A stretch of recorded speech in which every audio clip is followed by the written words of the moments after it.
The rain fell in sheets over the city of Nashville, turning the streets into rivers and the alleys into shadows. It was the kind of November night that made people hurry home, lock their doors, and thank God for roofs over their heads. Marcus Cole didn't have a home to hurry to, not anymore. He sat in his pickup truck, parked outside the VFW hall, watching the rain streak down his windshield. The meeting had ended an hour ago, but he couldn't bring himself to drive away. The other veterans had shared their stories, nightmares, broken marriages, the weight of things they'd done and things they'd failed to do. Marcus had sat in the back, silent as always, his hands wrapped around a cold cup of coffee. 12 years as a Navy SEAL, 4 combat deployments. A chest full of medals he kept in a shoebox under his bed. And now, at 42, he was living in a one-bedroom apartment above a laundromat, working security at a warehouse, and attending weekly meetings where he was supposed to talk about his feelings. He didn't talk. He listened. That was enough. Was. Some nights, like tonight, the silence in his truck was preferable to the silence in his apartment. At least here he could watch the world go by, pretend he was still part of it. At home, there was nothing but bare walls, a TV he rarely turned on, and the steady drip of a faucet he kept meaning to fix. His ex-wife Jennifer had taken everything when she left. Not the furniture or the savings, though she'd gotten half of that too, but the warmth, the sense of purpose, the belief that he could be something other than what the Navy had made him. "You're not the man I married," she'd said the night she packed her bags. "You came back, but you didn't really come back. You're still over there in your head, and I can't compete with ghosts." She'd been right. He hadn't fought her on it, hadn't fought for anything really, since he'd come home. The therapist at the VA called it depression. The guys at the meetings called it the darkness. Marcus just called it life, the only life he knew how to live now that the one he'd built was gone. He thought about his teammates sometimes, the ones who hadn't made it back. Rodriguez, who'd taken a bullet in Fallujah protecting a kid who reminded him of his daughter. Thompson, who'd stepped on an IED 2 days before he was supposed to go home. Williams, who'd survived 3 deployments only to lose his battle with the demons when he got back stateside. Marcus had gone to Williams' funeral, had stood there in his dress blues, watching them lower the casket into the ground, and felt nothing. That was what scared him the most. Not the nightmares, not the flashbacks, but the nothing. The vast, empty nothing where his feelings used to be. He'd started going to the VA meetings after that, not because he thought they'd help, but because Williams's widow had asked him to. "Promise me you'll talk to someone," she'd said, her eyes red from crying. "Promise me you won't end up like him." So he went. Every week he sat in the back of that room, listened to other broken men and women share their stories, and said nothing. But he showed up. That had to count for something. Marcus reached for the ignition, ready to drive back to his empty apartment, when movement in the alley beside the VFW caught his eye. A flash of something pale against the darkness. He squinted through the rain-blurred glass, his instincts, honed by years of combat, suddenly alert. There it was again, small, low to the ground, moving. He was out of the truck before he consciously made the decision, rain soaking through his jacket as he crossed the parking lot. His hand went automatically to his hip, where his weapon used to be, before he remembered he wasn't that man anymore. Hadn't been for 3 years. But some instincts never died. The way his body moved, silent, purposeful, ready, that was still there, would always be there. The alley was dark, lit only by the distant glow of a streetlight on the next block. Marcus moved quietly, his footsteps silent despite the puddles. Old habits. His eyes adjusted quickly to the darkness, scanning for threats, for movement, for anything out of place. And then he saw her. A child, a little girl, couldn't be more than 5 or 6 years old. She was crouched behind a dumpster, wearing nothing but a thin dress that was soaked through, her arms wrapped around her knees, her body shaking with cold. Marcus stopped, his heart clenching in a way it hadn't in years. "Hey," he said softly, crouching down to her level. "Hey, sweetheart, are you okay?" The girl's head snapped up, and Marcus saw her face for the first time. Dark hair plastered to her cheeks, huge eyes, brown and terrified, a bruise on her jaw that made something dangerous stir in Marcus's chest. She didn't run. She didn't scream. She just stared at him with those enormous eyes, like a wounded animal deciding whether to trust the hand reaching for it. "My name's Marcus," he said, keeping his voice low and calm. The same voice he'd used to talk to frightened civilians in war zones, to calm, panicked teammates under fire. "I'm not going to hurt you, I promise. Are you alone out here?" The girl nodded, a tiny movement. "Where are your parents? Your mom or dad?" Something flickered in her eyes. Fear, pain, something Marcus recognized but couldn't name. She didn't answer. "Okay, that's okay. You don't have to talk." Marcus shrugged off his jacket and held it out to her. "You're freezing. Will you let me help you?" For a long moment, nothing happened. Rain continued to fall, drumming against the dumpster, pooling in the cracks of the pavement. Marcus waited, patient as he'd ever been on a mission, his arm extended, the jacket getting heavier with water. Then slowly, the girl reached out and took it. Marcus helped her wrap it around her shoulders. It swallowed her whole, the sleeves hanging past her hands, the hem nearly dragging the ground. But she pulled it tight, and some of the shaking stopped. "Can you tell me your name?" Marcus asked. The girl looked at him for a long moment. Then she leaned forward, her lips close to his ear, and whispered something so quietly he almost missed it. "Lily, and please don't let him find me." The words hit Marcus like a bullet. Him. Someone was looking for this child. Someone she was terrified of. Someone who had put that bruise on her jaw. In that moment, something shifted in Marcus. Something primal, protective, fierce. He had spent years protecting strangers in foreign lands, villagers he'd never see again, informants whose names he'd never know. He had risked his life countless times for people who would never thank him. But this was different. This was a child, alone and afraid, looking at him like he was her only hope in the world. "I won't," Marcus said, and he meant it with every fiber of his being.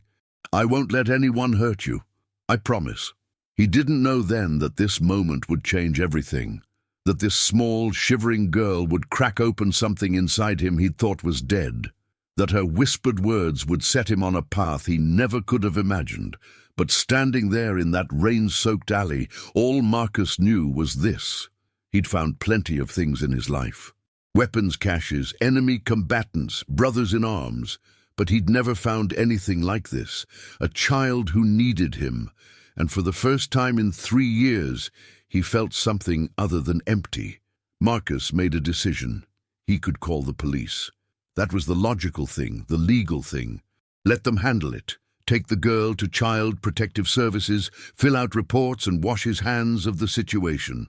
But something in Lily's eyes stopped him. The raw terror when she'd whispered those words, "Please don't let him find me." Marcus had seen that look before. In the eyes of women and children in war zones, people who knew that the systems meant to protect them had already failed. "Lily," he said gently, "I'm going to take you somewhere warm and dry. Is that okay? We'll figure out the rest later." She nodded, and when Marcus held out his hand, she took it. Her fingers were ice-cold, so small in his calloused palm. He lifted her easily. She weighed almost nothing, light as a bird, and carried her to his truck. She didn't protest, just curled against his chest, her head tucked under his chin. By the time he got her settled in the passenger seat and cranked up the heat, her lips had stopped being blue. Marcus drove to the only place he could think of, his apartment. It wasn't much, but it was warm and dry and safe. He carried Lily up the narrow stairs, unlocked the door, and set her down on the worn couch. The apartment looked different through her eyes. Marcus saw it suddenly as she might, the bare walls, the minimal furniture, the distinct lack of anything personal or welcoming. He'd been living here for 2 years, but he'd never made it a home. It was just a place to sleep between shifts, a place to wait out the empty hours. But tonight, It would be a sanctuary. "Wait here," he said. "I'm going to get you some dry clothes." He rummaged through his closet, finding an old navy t-shirt that would fit her like a dress and a pair of wool socks. He also grabbed a fleece blanket from the top shelf, one his mother had given him years ago that he'd never used. When he came back, Lily hadn't moved an inch, just sat there staring at him with those huge, watchful eyes. She looked like a bird that had landed somewhere unexpected, ready to take flight at any moment. "Here," he said, handing her the clothes. "The bathroom's right there. You can change, and then we'll get you something to eat. Are you hungry?" Another nod. "Okay, I'll make some soup. Take your time." While Lily changed, Marcus heated up a can of chicken noodle soup and tried to organize his racing thoughts. He should call someone, the police, child services, someone. But it was nearly midnight, and the girl was traumatized, and the thought of handing her over to strangers made something in his gut rebel. He remembered the stories he'd heard at the VA meetings, veterans who'd tried to help, who'd gotten tangled in bureaucracy, who'd watched as the people they were trying to protect got lost in the system. He remembered a woman named Sarah who'd found a homeless veteran on the street, called for help, and watched as the man was shuffled from shelter to shelter again, never getting the help he actually needed. Tomorrow, he told himself. He'd figure it out tomorrow. Lily emerged from the bathroom, swimming in his t-shirt, the socks bunched around her ankles. She looked even smaller than before, if that was possible. But when she saw the soup on the table, something close to hope flickered in her eyes. She approached the table cautiously, as if expecting the food to be snatched away. Marcus's heart broke a little more. "It's all for you," he said gently. "Eat as much as you want." She ate like she hadn't eaten in days. Maybe she hadn't. Marcus watched her, his own stomach churning with a mix of anger and sorrow. Someone had done this to her. Someone had hurt her, abandoned her, left her shivering in an alley in the middle of a rainstorm. Whoever that someone was, Marcus was going to find them. And when he did, no, he pushed the thought away. That wasn't who he was anymore. That wasn't who he wanted to be. The violence in him, the part that knew exactly how to hurt people, how to break them, that part needed to stay buried. But protecting this child, that was different. That was something he could do without becoming the monster he'd fought so hard to leave behind. When she finished, she looked up at him. "Thank you," she whispered. It was the second time she'd spoken. "You're welcome, Lily." Marcus cleared the bowl, then sat down across from her. "Can you tell me what happened, where you came from?" Fear flashed in her eyes again. She pulled her knees up to her chest, making herself as small as possible. "You don't have to," Marcus added quickly. "Not tonight. You're safe here. Nothing bad is going to happen to you tonight." "Okay." She studied him for a long moment, as if weighing his words against every other promise she'd ever been given. Then, slowly, she nodded. "Where am I going to sleep?" she asked. "You can have my bed. I'll sleep on the couch. Won't you be uncomfortable?" Marcus almost smiled. Even after everything she'd been through, this child was worried about his comfort. "I've slept in worse places. Trust me." He set her up in his bedroom, tucking the blankets around her, like he remembered his mother doing when he was young, before the wars, before the darkness, before he became the kind of man who had nothing and no one. "Marcus." Lily's voice was barely a whisper. "Yeah? Will you stay until I fall asleep?" His throat tightened. "Yeah, I'll stay." He sat in the chair by the window, watching her eyes grow heavy, watching the tension slowly drain from her small body. The rain continued outside, gentler now, a steady rhythm against the glass. Just before she drifted off, Lily whispered something else. 4 words that would echo in Marcus's mind for years to come. "You feel like safety." Marcus didn't sleep that night. He sat in that chair, watching over a child he'd known for only a few hours, and felt something crack open in his chest. For 3 years, he'd been going through the motions, eating, sleeping, working, attending meetings where he never spoke. He'd convinced himself that the emptiness was permanent, that the man he used to be, the one who cared, who protected, who had purpose, was gone forever. But sitting there in the darkness, listening to Lily's quiet breathing, he felt something stir, something that felt almost like hope. The next morning, Marcus made pancakes. It was the only breakfast food he knew how to cook, a recipe his grandmother had taught him when he was Lily's age, before she passed away, before his childhood became something he tried not to remember. His grandmother had been the one good thing about his early years. His father had been absent, his mother overwhelmed, but Grandma Rose had been steady, reliable. She'd taught him how to crack eggs without getting shells in the bowl, how to flip a pancake at just the right moment, how to pour syrup in a perfect spiral. Cooking is love made visible, she used to say. When you feed someone, you're telling them they matter. Marcus hadn't cooked for anyone in years, hadn't had anyone to cook for. But this morning, standing in his small kitchen with flour on his hands and a child sleeping in his bed, he remembered. Lily sat at the small kitchen table, watching him with those careful, assessing eyes. She'd slept hard, her face still creased from the pillow, but she looked better, less pale, less frightened. She was wearing his navy t-shirt like a dress, her bare feet dangling above the floor because the chair was too tall for her. She looked impossibly small, impossibly fragile, and Marcus felt a fierce surge of protectiveness that surprised him with its intensity. "Do you like pancakes?" Marcus asked, flipping one in the pan. "I don't know. I don't think I've had them before." The words hit him harder than they should have. A child who'd never had pancakes. What else had she never had? Birthday parties? Christmas presents? A single day without fear? He thought about all the things he'd taken for granted as a child. Saturday morning cartoons, trips to the park, ice cream on hot summer days. Simple things, normal things, things every child deserved. "What did you usually eat for breakfast?" he asked, keeping his voice casual. Lily shrugged. "Whatever was there, sometimes cereal, sometimes nothing." Marcus's jaw tightened, but he kept his expression neutral. "Well, there's a first time for everything." He slid 2 pancakes onto a plate, added a pat of butter, and drizzled maple syrup over the top in a spiral, just like Grandma Rose had taught him. He set the plate in front of Lily and watched her reaction. She stared at it like it might be a trick, like someone might snatch it away at any moment. "It's all yours," Marcus said gently. "No one's going to take it."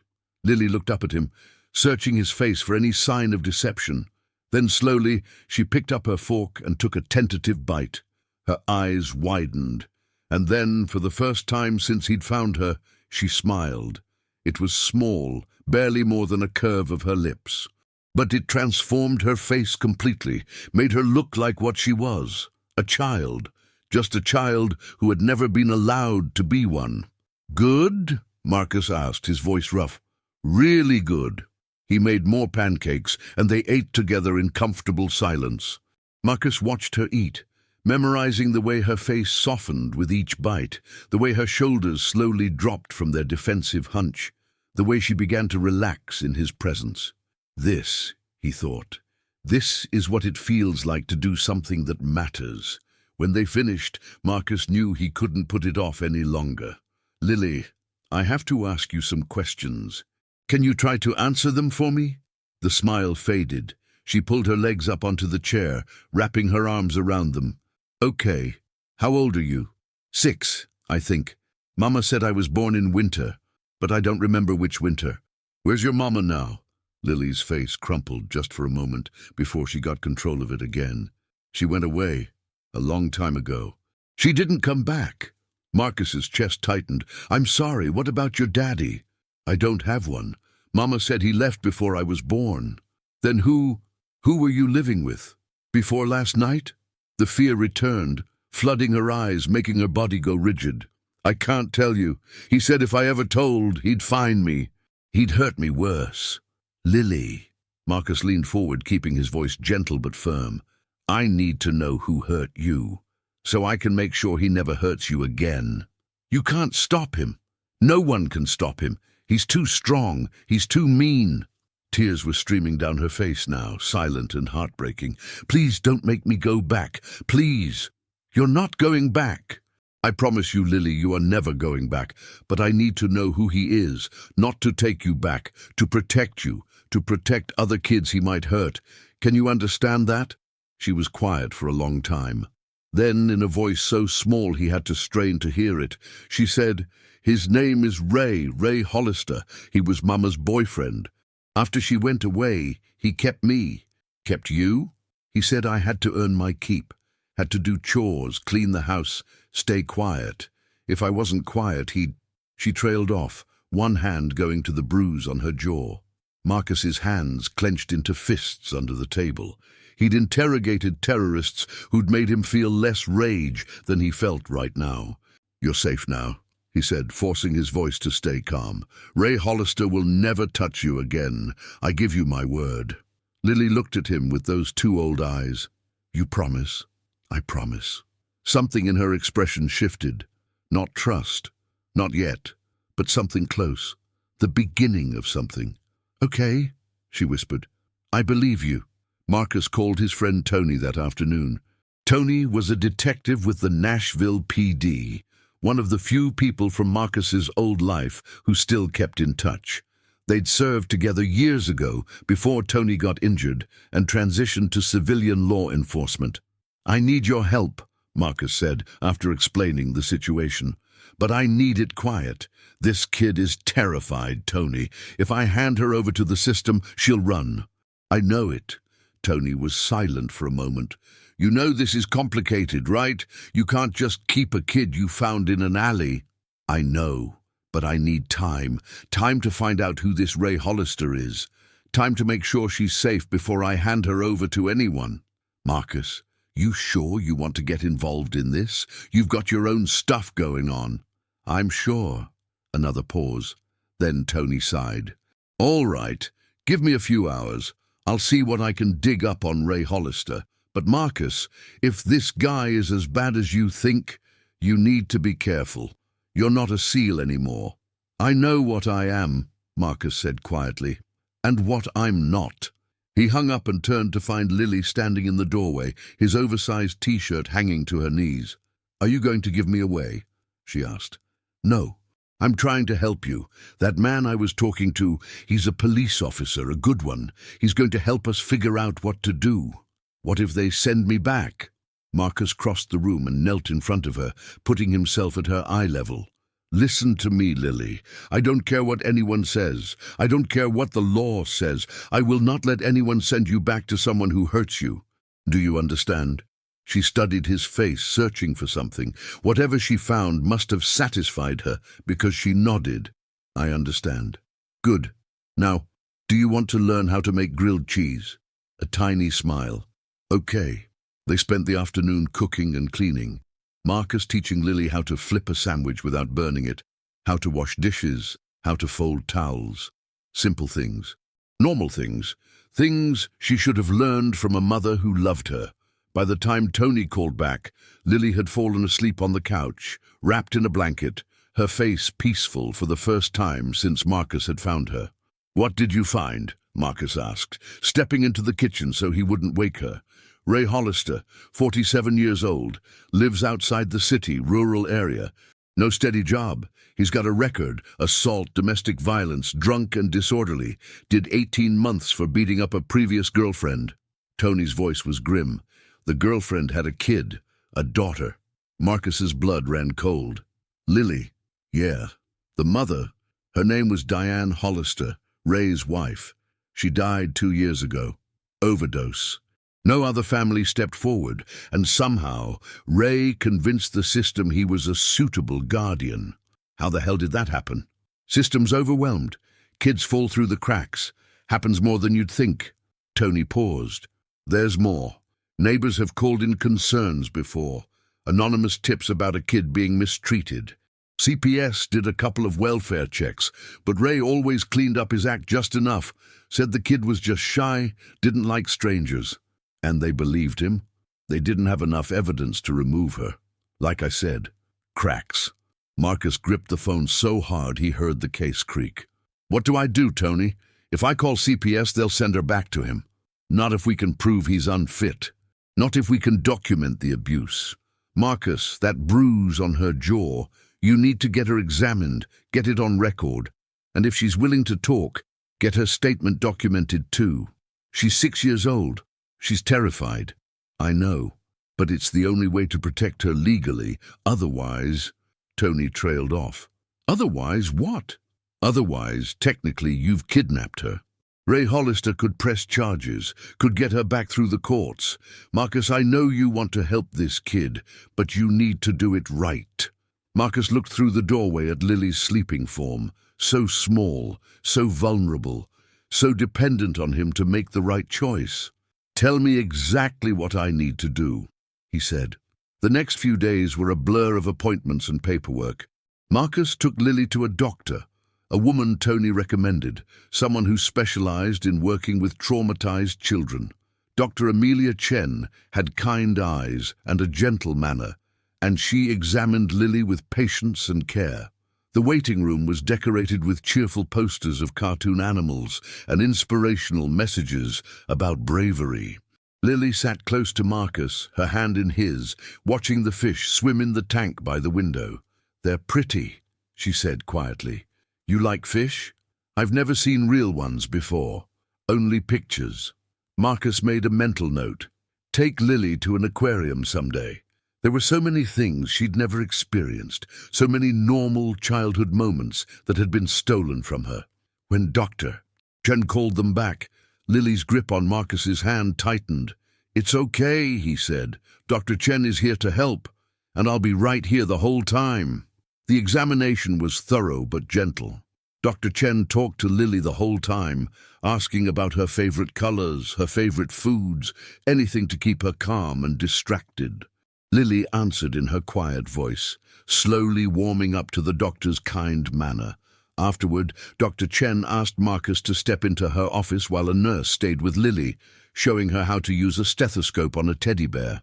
"Multiple contusions in various stages of healing," Dr. Chen told Marcus, her voice tight with controlled anger. "Some scarring on her back, consistent with being struck with a belt or similar object. Signs of malnutrition. She's significantly underweight for her age. This child has been abused systematically for an extended period." Marcus felt sick. He'd seen terrible things in his life, things that would haunt him forever, but somehow this was worse. A child. A defenseless child. "Can you document all of that?" "Already done. I'll have the report ready by tomorrow. I'm also recommending a psychological evaluation. This child has clearly experienced significant trauma. She'll need therapy, long-term support." Dr. Chen paused, her expression softening. "She'll need stability, someone she can count on." Marcus nodded, his jaw clenched so tight it ached. "Mr. Cole, Dr. Chen said, what's your relationship to Lily? I found her in an alley during the storm. I'm trying to help her." Dr. Chen studied him for a long moment. "You're doing more than that. You're giving her something she's never had. Safety, stability, someone who cares." She paused. "What are your intentions? Long-term, I mean." It was a question Marcus hadn't allowed himself to fully consider. What were his intentions? He'd spent 3 years convinced he had nothing to offer anyone, that he was broken beyond repair, that the best he could do was not make things worse. But looking at Lily, seeing the way she'd started to relax around him, started to trust him, he felt something he hadn't felt in a very long time. Purpose. "I don't know yet," he admitted, "but I'm not going to abandon her." Dr. Chen smiled, just slightly. "Good. She deserves that. And Mr. Cole, from what I can see, so do you." The next step was the hardest. Marcus knew he couldn't avoid it any longer. He had to contact Child Protective Services, officially report what had happened, start the legal process. He sat Lily down and explained it as gently as he could. "There are people whose job it is to help kids like you," he said. "They're called social workers. I have to call them and tell them I found you and that you need help." Lily's face went pale. "Are they going to take me away?" "They might want to, But I'm going to fight for you, Lily. I'm going to tell them everything about Ray, about what he did to you. And I'm going to ask if you can stay with me while they figure things out. Can they do that? Let me stay with you? I don't know. But I'm going to try. Lily was quiet for a moment. Then she reached out and took his hand. Marcus? Yeah? Why are you doing this? You don't know me. I'm nobody. Marcus's throat tightened. He knelt down, putting himself at her level, and looked her straight in the eyes. You're not nobody, Lily. You're somebody. You're somebody who deserves to be safe and loved and happy. And I know what it's like to feel like you don't matter. I know what it's like to feel alone. I'm not going to let you feel that way anymore. Not if I can help it. Lily's eyes filled with tears. Why? Because when I found you in that alley, you whispered something to me. Do you remember? She nodded. You said, please don't let him find me. And Lily, I've spent most of my life being the kind of man who protects people. It's who I am. It's what I was trained to do. And then, for a long time, I forgot that. I lost myself. But you reminded me. I did. You did. You reminded me why I'm here, what I'm supposed to do. He squeezed her hand gently. So really, you're not just somebody to me. You're the person who saved me. The tears spilled over, running down Lily's cheeks, but she was smiling. You saved me first, she said. Then I guess we saved each other. The social worker's name was Patricia Goodwin. She was a heavy-set woman in her 50s with grey hair and tired eyes. The kind of tired that came from seeing too much and not being able to fix it all. Marcus had prepared himself for a fight. He'd prepared himself for bureaucracy, suspicion, the automatic assumption that a single man with no parenting experience had no business caring for a traumatized child. What he hadn't prepared for was Patricia Goodwin taking one look at Lily, clean, fed, calm, holding Marcus's hand and bursting into tears. I'm sorry, she said, dabbing at her eyes with a tissue. I'm sorry, it's just, I've been in this job for 25 years, and most of the time when we find kids like Lily, they're still scared, still flinching, still waiting for the next blow. But this child, she looked at Marcus with something like wonder. You've only had her a few days, and she's already healing. How did you do that? Marcus didn't know how to answer. I tried to make her feel safe, that's all. Patricia Goodwin nodded slowly. That's all. Mr. Cole, do you have any idea how rare that is? How many people try and fail? You have a gift. I'm not sure about that. I'm just doing what needs to be done, which is exactly what makes you special. Patricia sat back, shuffling through her papers. Now, let's talk about what happens next. The legal process was complicated, but Patricia walked them through it step by step. Ray Hollister would be investigated, likely arrested based on the medical evidence alone. Lily would need to give a statement, but Patricia assured them it could be done gently, with a child psychologist present. As for custody, Patricia said, the immediate goal is to place Lily in a safe environment while the investigation proceeds. Given the circumstances and Mr. Cole's background, I'm going to recommend that she remain in his care as a temporary foster placement. Marcus blinked. You can do that? It's unusual, but not unprecedented. You'd need to pass a background check, complete an emergency foster certification, have a home study done. It's a lot of hoops to jump through. But I've seen the way this child looks at you, Mr. Cole. I've seen the way she's responded to you. And frankly, I think separating her from you right now would do more harm than good. Lily, who had been sitting quietly beside Marcus, looked up. I can stay with Marcus. If everything checks out, yes. At least for now. For the first time since Marcus had found her, Lily smiled. A real smile, bright and unguarded. She threw her arms around Marcus's neck and held on tight. Thank you, she whispered.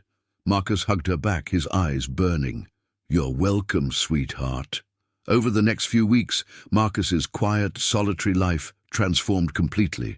There were home studies and interviews, paperwork and background checks. There were meetings with child psychologists and appointments with Dr. Chen. There were court dates and legal proceedings, Ray Hollister's arrest, and the formal charges filed against him. Marcus navigated it all with the same methodical determination he'd applied to every mission in his career. He made lists. He kept records. He showed up to every appointment early, dressed appropriately, prepared to answer any question.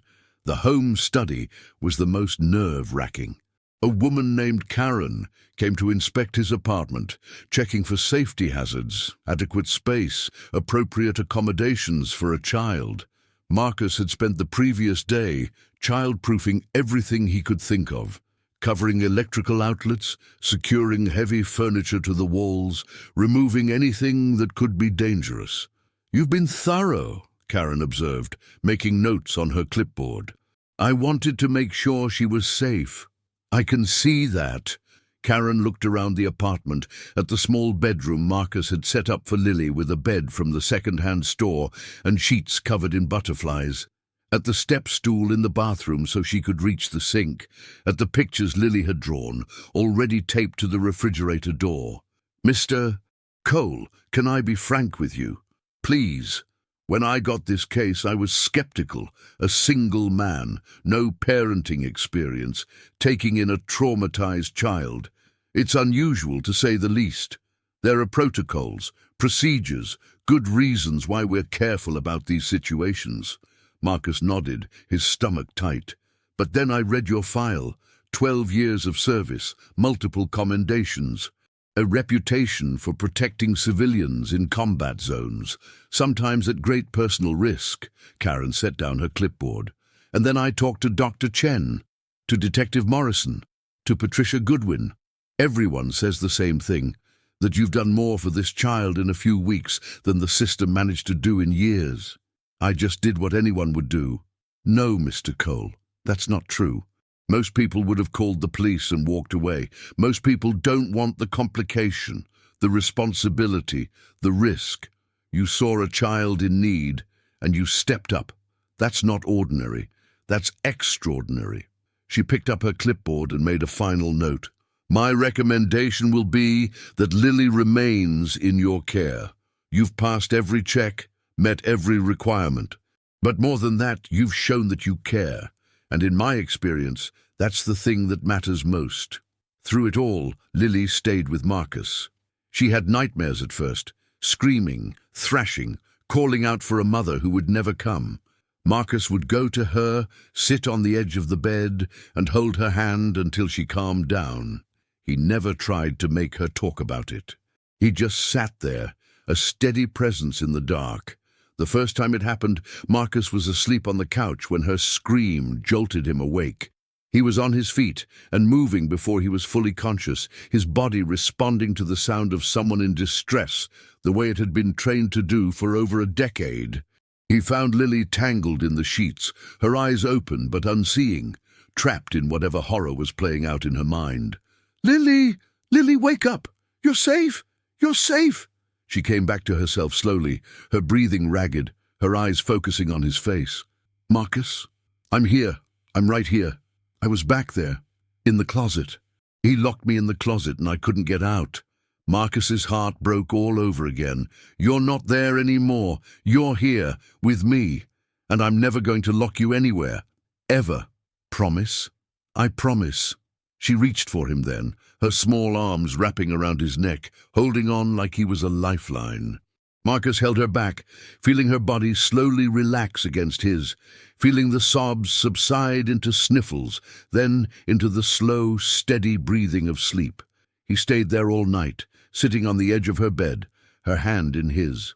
By morning his back was stiff and his neck ached, but he wouldn't have moved for anything in the world. "Are you going to leave me?" she asked one night, her voice small and fragile. "No," Marcus said firmly. "I'm not going anywhere. Promise?" "I promise." The nightmares became less frequent. Lily started sleeping through the night. She started laughing, really laughing, at cartoons on TV, at the silly faces Marcus made when he burned dinner, at the dog next door who barked at everything. Marcus discovered that Lily had a beautiful laugh. It came out in bubbles, starting small and growing bigger, infectious in a way that made him laugh too, even when he didn't know what was funny.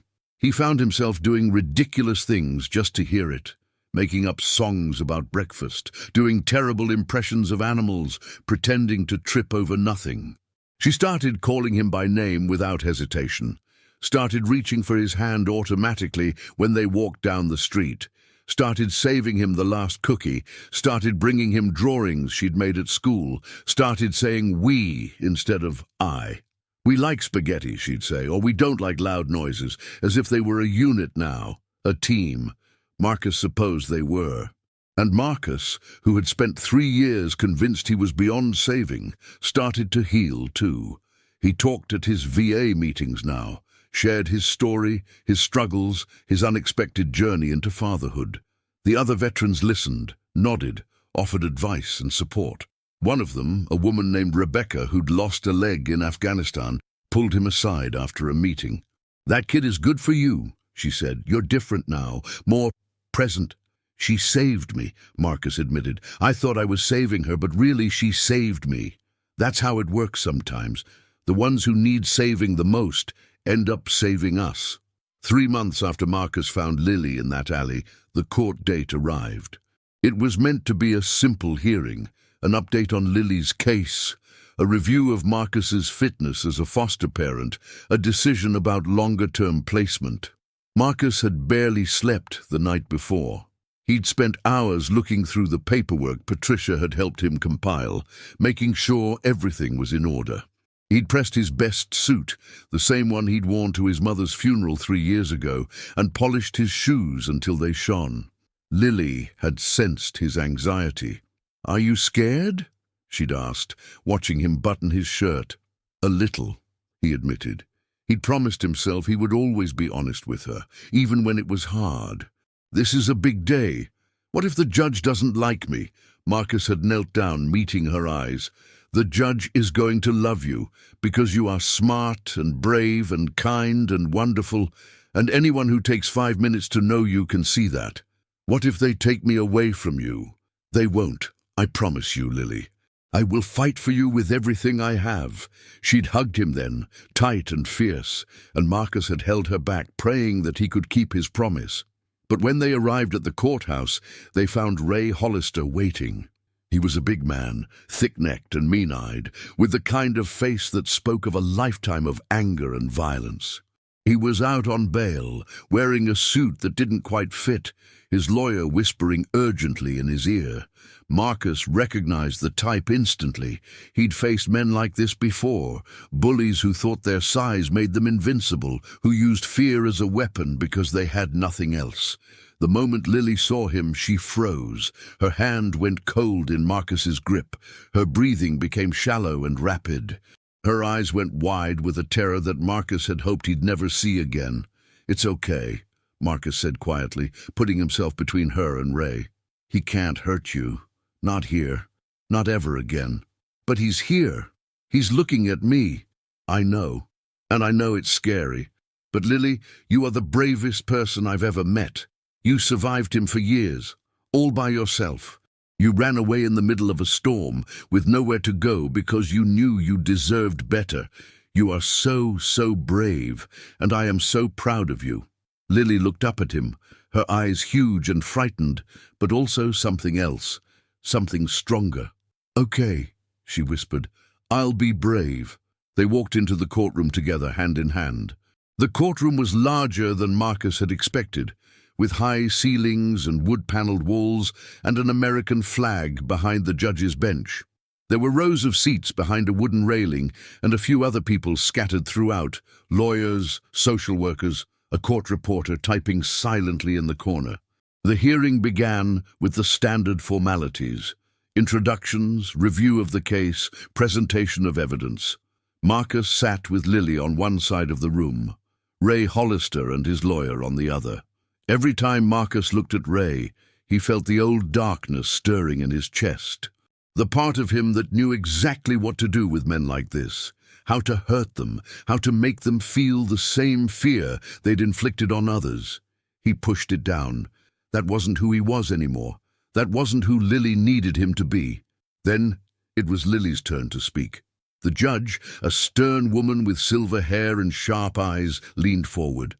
"Lily, I know this is hard, but I need to ask you some questions. You can take your time." Lily nodded, her hand tight in Marcus's. "Can you tell me about living with Mr. Hollister?" Lily took a deep breath.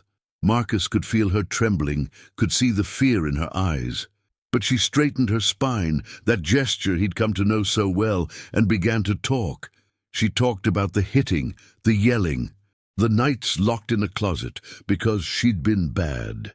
She talked about not having enough to eat, about being afraid to make noise, about the time she'd tried to run away before, and Ray had found her and hurt her so badly she couldn't walk for days.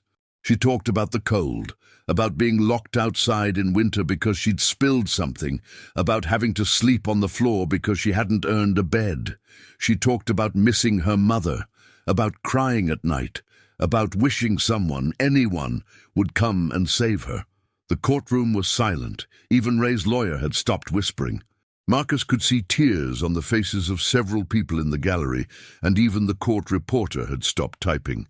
"And Mr. Cole," the judge asked gently, "can you tell me about living with him?" Lily's face changed. The fear melted away, replaced by something softer, something like love. "Marcus saved me," she said. "He found me in the rain, and he didn't leave me there. He gave me his jacket. He made me pancakes. He stayed with me when I had nightmares. He never yelled at me, never hurt me. He makes me feel—" She paused, searching for the word. "Safe. He makes me feel safe. Is there anything else you'd like to tell the court?" Lily was quiet for a moment. Then she said, "Marcus told me that being brave doesn't mean you're not scared. It means you do the right thing, even when you're scared. And talking about this, about what Ray did, is really scary. But I'm doing it because I want to be brave. Like Marcus, I want to make him proud." The judge's expression softened, just slightly. "I think you already have, Lily." The judge nodded slowly, her expression unreadable. "Mr. Cole," she said, "I've reviewed your file. 12 years of military service, numerous commendations, an honorable discharge. By all accounts, you're a man of exceptional character. But I have to ask, why? Why take on this responsibility? What's your stake in this child's life?" Marcus stood, his hands clasped in front of him. "Your Honor, when I found Lily, I was lost. I'd been lost for a long time. I served my country for years, saw things, did things. And when I came home, I didn't know who I was anymore. I was just going through the motions, waiting for something that never came." He paused, gathering his thoughts. The courtroom was silent, everyone waiting. "I spent 12 years as a Navy SEAL. I was trained to protect people, to put myself between danger and the innocent. That was my purpose. That was who I was. And when I took off the uniform, I thought that purpose died with it." He looked down at Lily, who was watching him with wide eyes. "But then I found this little girl, shivering in an alley, terrified of the world and everyone in it. And something woke up inside me, something I thought was dead." Marcus's voice grew stronger. "Your Honor, I've faced terrorists and warlords. I've been shot at, blown up, left for dead. But nothing in my life has been as important as the last few months. Because protecting strangers in a war zone, that's my training, that's my duty. But loving a child, caring for her, watching her heal and grow, that's something different. That's something I never thought I'd have." He cleared his throat, fighting to keep his composure. "I'm not asking for this to be easy. I know there's a long road ahead. I know I'll make mistakes. I'm not perfect. I'm not even sure I'm good enough. But I love this child, Your Honor. She's not just someone I'm fostering. She's my daughter, in every way that matters. And I will spend the rest of my life proving that I deserve her." He took a breath. "When Lily first came to me, she flinched every time I moved too fast. She ate like she expected the food to be taken away. She asked permission to use the bathroom, to sit on the furniture, to speak. She'd been taught that she was worthless, that she didn't deserve kindness or care." Tears were running down his face now, but he didn't stop. In the past few months, I've watched her learn that the world can be safe. I've watched her laugh for the first time, play for the first time, trust for the first time. I've watched her become the child she was always meant to be. And, Your Honor, I would die before I let anyone take that away from her." He sat back down, spent, his heart pounding. The courtroom was absolutely silent. Ray Hollister's lawyer stood up, cleared his throat. "Your Honor, my client—" The judge held up her hand. "I've heard enough." She looked at Ray Hollister, and something cold flickered in her eyes. "Mr. Hollister, you have shown a pattern of violence and neglect that is unconscionable. The evidence presented today, medical records, testimony, the words of this brave little girl, paints a clear picture of the kind of man you are. I am denying any claim you might have to custody, now or in the future. Furthermore, I am recommending that the maximum charges be pursued in your criminal case." Ray's face went red with rage. "You can't do this. She's mine. I raised her." "You abused her," the judge cut him off. "You do not deserve to be in the same room as this child.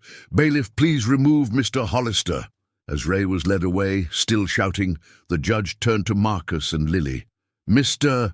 Cole, I'm approving your petition for full custody, pending a successful home study, which I have no doubt you'll pass.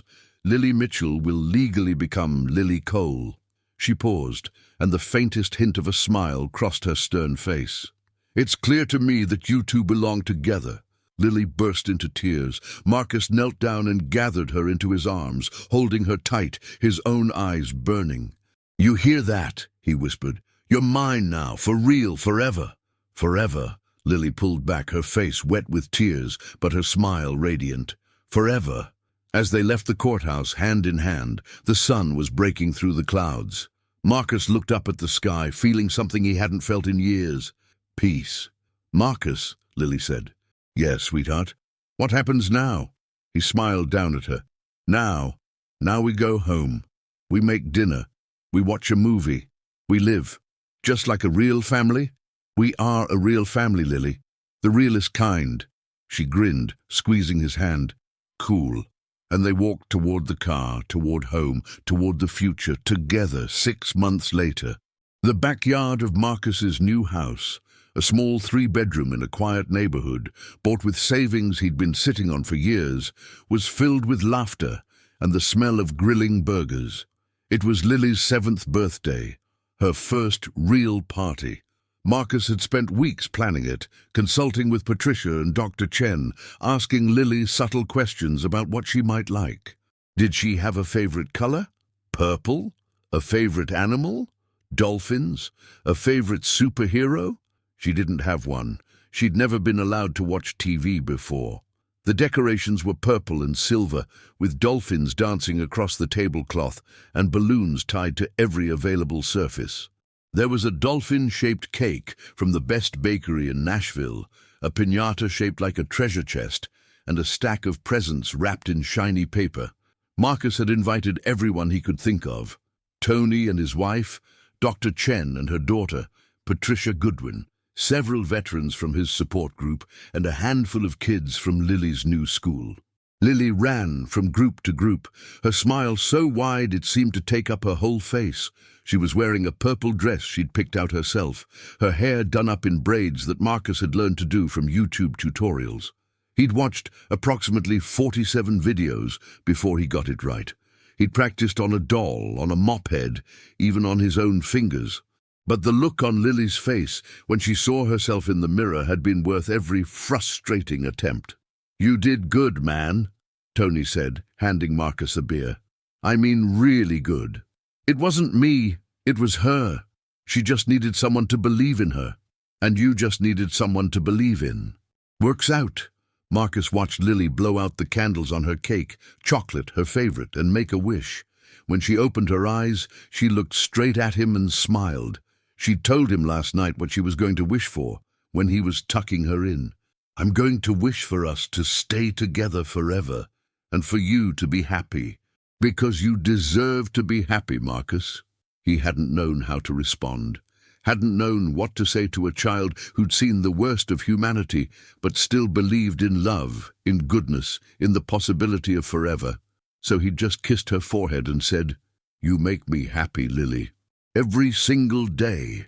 Now, watching her tear into presents with her friends, watching the joy radiate from her like sunlight, Marcus felt something he'd never expected to feel again. Whole. "Hey, Marcus!" Lily called, running over with a piece of cake. "This is for you. I saved you the biggest piece. Thanks, sweetheart." She climbed up onto his lap, cake plate in hand, and leaned her head against his chest. "This is the best day ever," she said. "You think so?" "I know so." She looked up at him, her eyes bright with happiness. "Because I have a family now. A real one. I have you." Marcus wrapped his arm around her, holding her close. "And I have you," he said. "Best thing that ever happened to me." "Really? Really?" Lily smiled, content, and went back to eating her cake. Marcus looked around the yard at the people who'd become his community, his support system, his family. At the little girl who'd changed everything. A year ago, he'd been alone, lost, convinced that his best days were behind him, that he had nothing left to give. And then he'd found her, a child in an alley, shivering in the rain, whispering words that would change his life forever. Please don't let him find me. He hadn't let anyone find her. He'd protected her, just like he'd promised. And in protecting her, he'd found himself again. Marcus Cole had spent his life looking for purpose, looking for meaning, looking for a reason to keep going. He'd found it in the most unexpected place, in a whisper from a child, and it had changed everything. 1 year later, the adoption was final. Lily was officially Lily Cole. Marcus had prepared for this day for months. He'd framed the adoption certificate, bought a special outfit for Lily, made reservations at her favorite restaurant. But nothing could have prepared him for the moment when the judge stamped the papers and said, "Congratulations, Mr. Cole. She's yours." Lily had burst into tears, happy tears, she'd assured him, and hugged him so tight he thought his ribs might crack. The social workers had applauded, the court reporter had smiled, and even the stern-faced judge had let a small smile escape. "You've both earned this," the judge had said. "Take care of each other." "We will," Marcus had promised, always. They celebrated with dinner at Lily's favorite restaurant, a small Italian place where the owner, a grandmother from Sicily, always gave Lily extra breadsticks and called her Piccola Principessa, little princess. The owner, Rosa, had heard about their adoption and had prepared a special dessert, a tiramisu cake with "Welcome to the family Lily Cole" written in chocolate on top. The whole restaurant had clapped when they brought it out, and Lily had hidden her face in Marcus's shoulder, overwhelmed by the attention but smiling through her embarrassment. "This is too much," she'd whispered. "You deserve it," Marcus had whispered back. "You deserve all of it." After dinner, they drove to a park overlooking the city. Nashville spread out below them, lights twinkling in the darkness, the Cumberland River a ribbon of silver under the moon. The night was cool, but not cold, the kind of perfect autumn evening that made Marcus grateful for simple things. Fresh air, a clear sky, his daughter beside him. "Marcus," Lily said, leaning against him on the park bench. "Yeah, sweetheart. Do you ever think about what would have happened if you hadn't found me?" Marcus was quiet for a moment. It was a question he tried not to think about. The possibilities were too dark, too painful. "Sometimes," he admitted. "But then I remind myself that I did find you. That's what matters. I think about it too. Sometimes I wonder if Mama sent you, like from heaven or wherever she is." "What do you mean?" Lily shrugged, her small shoulders rising and falling. "She used to tell me that even when she was gone, she'd find a way to protect me. That she'd send someone, and then you came." Marcus felt his throat tighten. Lily rarely talked about her mother, and he never pushed. But in moments like this, when she chose to share, he listened carefully. "Tell me about her," he said. "Your mama." Lily was quiet for a moment. She was pretty. She had brown hair like mine, and she smelled like flowers. She used to sing to me at night when Ray wasn't around. She'd hold me and sing, and tell me she loved me and promise that things would get better. She sounds wonderful. She was sick, I think. She slept a lot, and sometimes she cried for no reason. But she was always nice to me. She never hit me. She never yelled. Lily paused. I miss her sometimes. Is that okay? To miss her even though I have you now? Of course it's okay. You can love more than one person, sweetheart. Your mama was your first family. I'm your second family. There's room in your heart for both. Lily nodded, seeming satisfied. I think she'd be happy that I found you, that I'm safe now. I think she would be too. Marcus kissed the top of her head. And I think wherever she is, she's proud of you, just like I am. They sat in comfortable silence for a while, watching the city lights. Marcus, Lily said after a while. Yeah? I'm glad you're my dad now. Like for real. I'm glad you're my daughter. Like for real. She smiled, that radiant sunshine smile that still took his breath away. Cool. They sat in comfortable silence for a while, watching the city lights. The night was peaceful, the sounds of traffic distant and muted. A gentle breeze carried the scent of autumn leaves and something else. Possibility, maybe. Hope. Marcus, Lily said after a while. Yeah? When you found me in the alley, were you scared? Marcus considered the question. Not scared exactly, worried. Determined. I knew I had to help you, I just didn't know how. But you figured it out.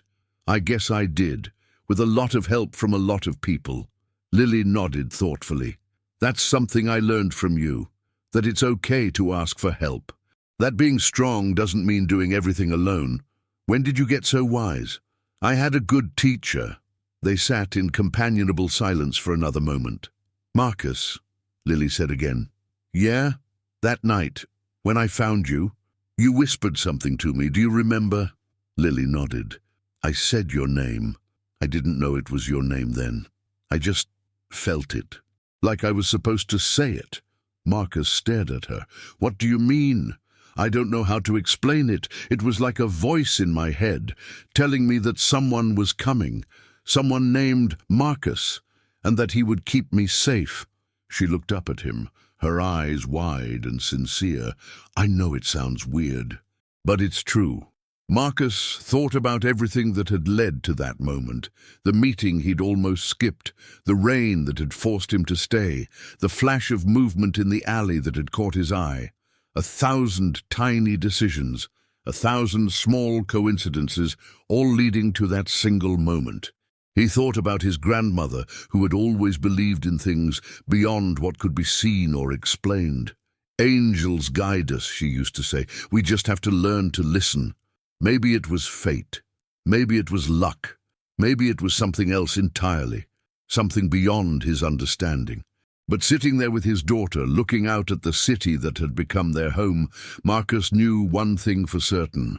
Whatever force had brought them together, he was grateful for it. I don't think it's weird, he said finally. I think maybe we were meant to find each other. Like destiny? Yeah? Like destiny? Lily grinned. Cool. I like destiny. Me too, sweetheart. Me too. They stayed in the park until the stars came out, talking about everything and nothing. School, friends, the puppy Lily wanted, the camping trip Marcus had promised. Ordinary things, beautiful things, precious things, the things that made a life worth living. Finally, Lily yawned, her eyes growing heavy. Time to go home, Marcus said, lifting her up gently, carefully, the way he'd learned to do over the past year. She wrapped her arms around his neck, her head settling on his shoulder. She was getting heavier, growing taller, stronger, healthier every day, but he'd carry her as long as she let him. Dad, she murmured, already half asleep. It was the first time she'd called him that, not Marcus. Dad. His heart swelled so big he thought it might burst. Yeah, baby. I love you. I love you too, Lily. To the moon and back. To the stars and beyond, she finished, already half asleep. Marcus carried her to the car, buckled her in, and drove them home. Home. A word that had meant nothing to him a year ago, a word that now meant everything. Former Navy SEAL Marcus Cole had spent years searching for meaning, for purpose, for a reason to keep going. He'd found it in an alley on a rainy night. He'd found it in a whisper from a child, and he'd found it in the life they'd built together. A life full of love, full of hope, full of all the things he'd never dared to dream. Marcus Cole had finally found what he'd been looking for. He'd found his family, he'd found his home, he'd found himself, and it was more than he ever could have imagined. The end. But really it was just the beginning. Because the best stories, the ones about love and healing and the power of human connection, never really end. They just keep going forever, 2 years later. The gymnasium of Lily's elementary school was packed with parents, grandparents and siblings, all squeezed into folding chairs and waiting with varying degrees of patience. It was Lily's third-grade talent show, and Marcus sat in the front row, camera ready. He'd arrived an hour early to secure the best seat, much to the amusement of the other parents who'd trickled in later. A woman next to him, mother of twins, she'd said, had asked if this was his first school event. "It's her first talent show," Marcus had replied. "I don't want to miss anything." "They're all precious at this age," the woman had said, smiling. "Enjoy it while you can." Marcus intended to enjoy every moment. He'd learned in the past 2 years that moments were all you really had. Big ones and small ones. The way Lily's face lit up when she saw him at pickup, the sound of her laughter echoing through their house, the quiet moments at bedtime when she'd tell him about her day and he'd tell her about his. Each moment was a gift. Each one was proof that life could change, that healing was possible, that love could grow in the most unexpected places. The acts had been varied. A boy who'd played hot cross buns on the recorder, twin girls who'd performed a dance routine, a nervous kid who'd told jokes nobody laughed at. And then it was Lily's turn. She walked to the center of the stage, a microphone in her hand. She was wearing a blue dress, her favorite color, and her hair was braided with ribbons that Marcus had learned to weave in himself. His hands had gotten steadier over the years. His braids had gotten neater. He could now do a French braid, a Dutch braid, and something Lily called the princess twist, that he was particularly proud of. "Hi," she said, her voice steady despite the crowd. "My name is Lily Cole, and I want to tell you a story." She took a deep breath. 2 years ago, I was really scared.